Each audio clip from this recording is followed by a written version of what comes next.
My roommate secretly filmed me for her aesthetic TikTok fame. Now she wants me in her wedding after I exposed her to our entire friend group.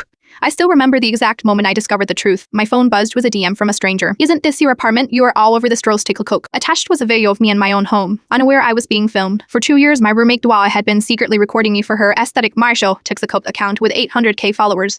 The vintage record player I saved for my carefully actioned bookshelf, my grandmother's recipe collection, all featured as her possessions in videos that paid her bills while I worked double shifts at the hospital. The worst part in her videos, I was just a nameless friend who crashes sometimes in what was portrayed as her apartment was the apartment where I paid 60% of the rent because I had the slightly larger bedroom. I confronted her that night. "It's not a big deal," she laughed, crowing through her phone. "Nobody knows it's you. Besides, I've built a brand now. My followers expect this aesthetic." "You've built a brand using my life," I said, my voice shaking. "My things, my space, even filming me without consent." She finally looked up. "Do you know how hard it is to make it as a content creator? Your stuff just sits here. At least I am putting it to good use." That night, I tested every video where she'd filmed me or my possessions, dozens of them going back 2 years. In one particularly painful clip, she showcased her new vintage camera collection, the cameras I'd inherited when my father died last year. I moved out the next day, staying with my sister while finding a new place. I didn't say a word to our mutual friends, trying to process my feelings before making any decisions.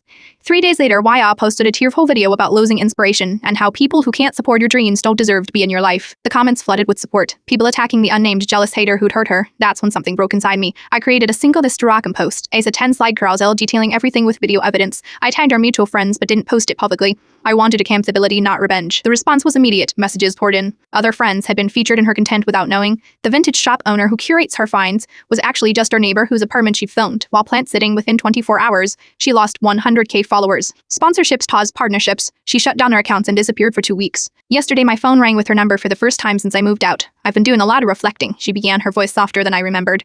"I'm getting married next spring, and despite everything, I want you as my bridesmaid." I almost dropped my phone. "Bridesmaid? We haven't spoken in months. Why would you want me in your wedding?" Her response left me speechless. "Well, my followers are really excited about my wedding content, and everyone loved the aesthetic of our apartment. Having you there would make everything feel authentic." "Authentic?" I laughed. "You still don't get it. You can't use me as an aesthetic prop in your life." "Look," she sighed. "I've already ordered the bridesmaid dresses. They're vintage, inspired, perfect for your FOMO.